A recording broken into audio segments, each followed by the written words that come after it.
I'm Sue Romanoff from Edison Group. Today I have the distinct pleasure of catching up with Clarissa Sowemimo, CEO of OCT.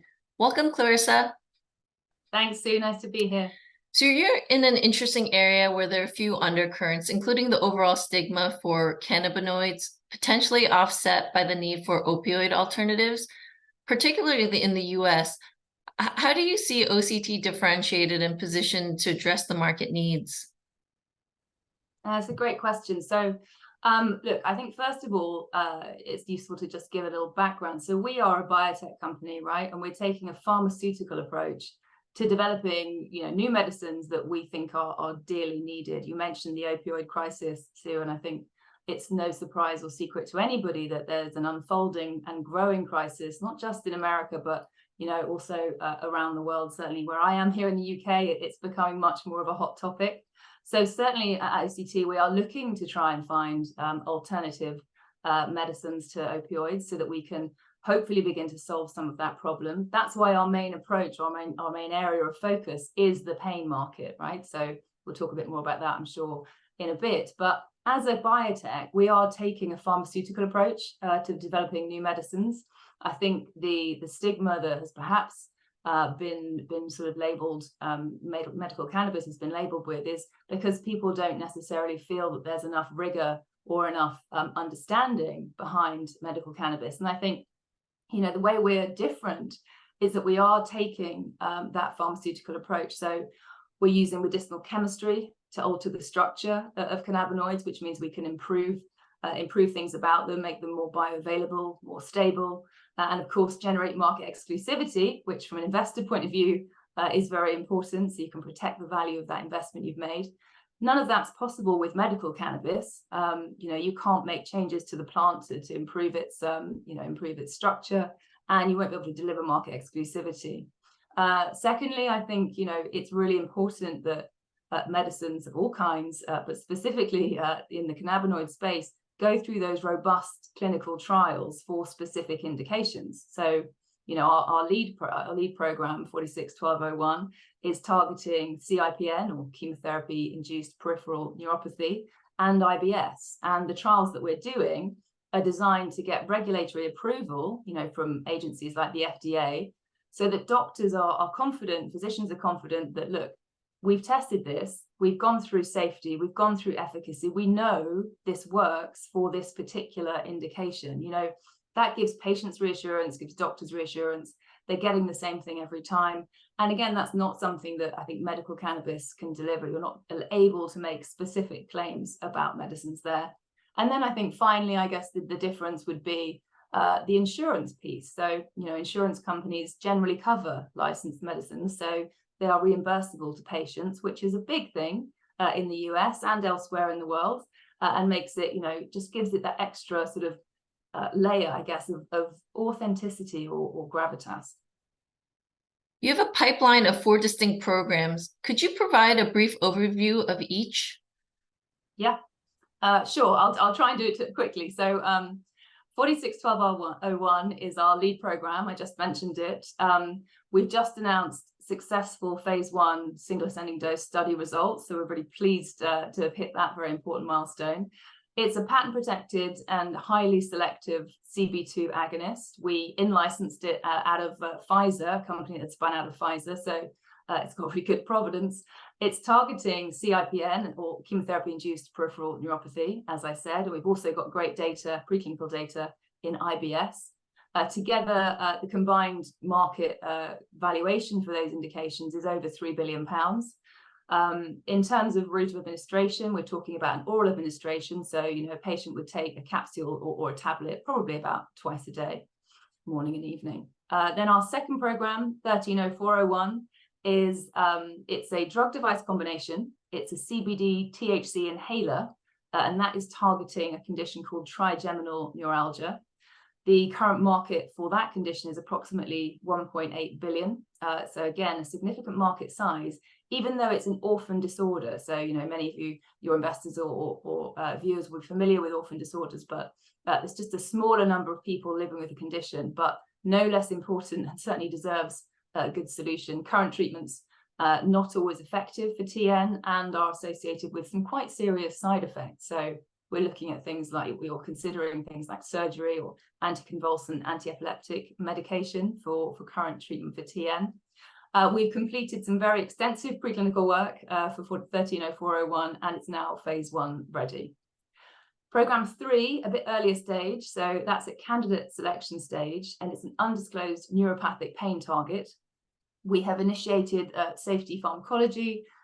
We've got good bioavailability via oral administration and a better profile than THC in terms of analgesia, so pain relieving effect, and behavioral alteration. So it's as a dual CB1 CB2 agonist, it's showing some really good potential. So we're quite excited about Program 3. Program 4 is at the lead candidate stage. That was marked by our announcement, I think in July earlier this year, about our expansion into oncology. So we've previously been focused only on pain, but this compound, Program 4, in this compound, we've discovered a potential first-in-class immunotherapy agent for the treatment of solid tumors. So it was a very exciting day at OCT when we realized what we thought we might have here. And of course, it's super early stages, and we're doing some further in vitro and in vivo studies to get to the bottom of what we might actually have there. But we are certainly very excited about it. Both of those two, Program 3 and 4, have come out of our library of cannabinoid derivatives. So we've got almost 500. I like to sort of refer to it as our kind of treasure chest of future opportunities, many of which we in-licensed from Canopy Growth when we procured their entire cannabinoid derivative library back in September of 2021. So already showing a bit of benefit with Programs 3 and 4 out of that library. Your lead asset is primarily targeting CIPN and IBS. What's the market opportunity in each indication? They're pretty significant, actually. So if I turn to CIPN first, so over 60% of chemotherapy patients develop CIPN within 3 months of starting treatment. It's a debilitating condition, causes enduring pain in the hands and feet, can be enduring. So, perhaps you can't pick up a coffee cup, or like a friend of my father's, drive his car at the moment. So it's a very inhibiting condition, and there are no FDA approved treatments out there. So no regulator has approved a treatment for CIPN yet. The market size by 2027 is expected to be 1.17 billion, and it's growing, as we know, all the time. I think probably all of us know somebody who's going through chemotherapy or has been through it, and if 60% of those patients are going to go on to develop CIPN, that's something that we need to find a solution for, and as soon as we can. In terms of IBS, again, that is a significant market size without effective solutions. There's no effective treatment out there for people living with that condition, and the market size at the moment is worth £2.1 billion. So also growing at a relatively high rate. So certainly two big problems, I think, to solve, which we're hoping 461201 will be part of the solution for. Beyond this lead asset, what are the other indications you're planning to explore? You've kind of touched on those a little bit earlier on. Will you look beyond pain in these areas? Well, look, I think we remain sort of primarily focused on pain. I mean, we talked at the beginning of this discussion about the opioid crisis and how important that is to solve. There are some big problems to solve there, and if we can be a part of at least a bit of the solution to that, then that would be a fantastic outcome. But while we are primarily focused on pain, I think our recent expansion into the oncology space with Program 4 is pretty clear evidence of our open-minded approach to drug development. So we really do follow the science in our drug discovery process. And I think that's evidenced by that expansion into oncology. So if we find something in an area that's not necessarily what our core focus is, we're not going to throw that out. We'll explore and see, whether we partner with somebody else to do it, whether we have a pivot ourselves. We're very open to that. And I think the other thing to say in respect of our approach is that our clinical trial design and our preclinical work is always aimed at facilitating indication expansion.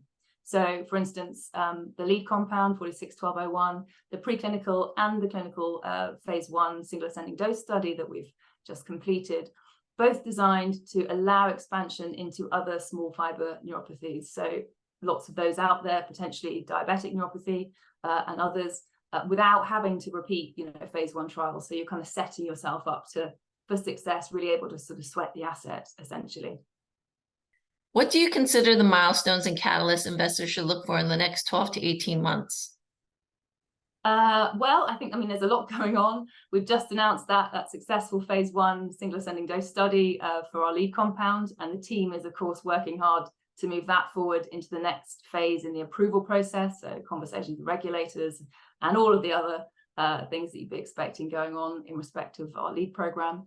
As I said, program 2, 130401, is also ready for phase 1, and the team's working hard on that too. So we are exploring quite seriously the pathway in Australia, the HREC pathway, and everybody will be aware of the R&D tax credit advantages of that jurisdiction, which is exciting and something we're looking at very closely. As previously announced, we've expanded our focus out, from pain to include cancer with that program 4, a potential first-in-class immunotherapy agent for solid tumors, and we're now doing some further work in vitro and in vivo to learn more about that compound. So hopefully some news about that along the way. So yeah, lots going on here at OCT. Thank you, Clarissa. Thank you all for joining us here today. If you'd like to learn more about OCT, please refer to edisongroup.com. Thank you.